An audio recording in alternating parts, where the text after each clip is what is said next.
দিক নির্দেশনায় গত 27 নভেম্বর আনুমানিক রাত 9টায় এই ব্যাটালিয়নের অধীনস্থ চকপাড়া বিউপির একটি চৌকস টহল দল সীমান্ত পিলার 183 4S হতে আনুমানিক 50 গজ বাংলাদেশের অভ্যন্তরে চাঁপাইনবাবগঞ্জ জেলার শিবগঞ্জ থানাধীন শাহবাজপুর ইউনিয়নের নলডুবি ব্রিজ এলাকায় পাগলা নদীর তীরে বিশেষ অভিযান পরিচালনা করে।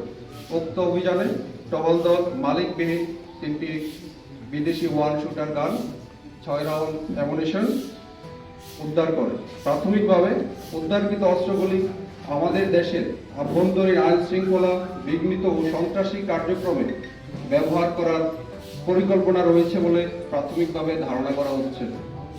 উদ্ধারকৃত অস্ত্রগুলি সাধারণ ডায়েরিকরত চাঁপাইনবাবগঞ্জ শিবগঞ্জ থানায় হস্তান্তর কার্যক্রম প্রক্রিয়াধীন রয়েছে।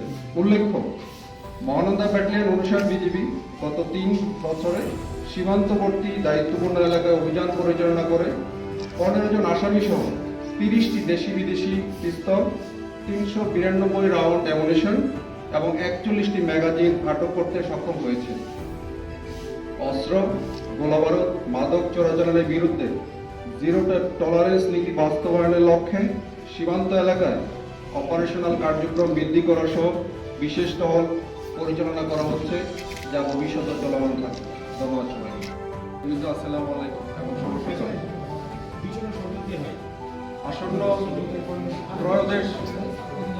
আসন্ন ত্রয়োদশ জাতীয় সংসদ নির্বাচন উপলক্ষে দেশের আইন শৃঙ্খলা পরিস্থিতিকে অস্থিতিশীল করার লক্ষ্যে দুষ্কৃতিকারী অথবা সন্ত্রাসী কর্তৃক সীমান্ত দিয়ে অস্ত্র, গোলাবারুদ ও বিস্ফোরক চোরাচালানের সম্ভাবনা থাকায় বিজিবির সম্মানিত মহাপরিচালক মহোদয় চোরাচালান বন্ধে এবং এই অস্ত্র চোরাচালান বন্ধে আমাদেরকে বিশেষ নির্দেশনা প্রদান করেছেন।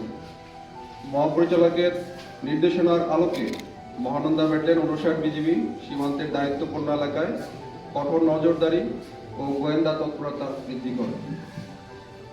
এর প্রেক্ষিতে অস্ত্রের একটি বড় চালান মহানন্দা ব্যাটালিয়ন 59 বিজিবির সীমান্ত এলাকা দিয়ে বাংলাদেশে প্রবেশ করবে বলে আমাদের একটি গোয়েন্দা তথ্যের মাধ্যমে জানতে পারে। সেই লক্ষ্যে গত 1 মাস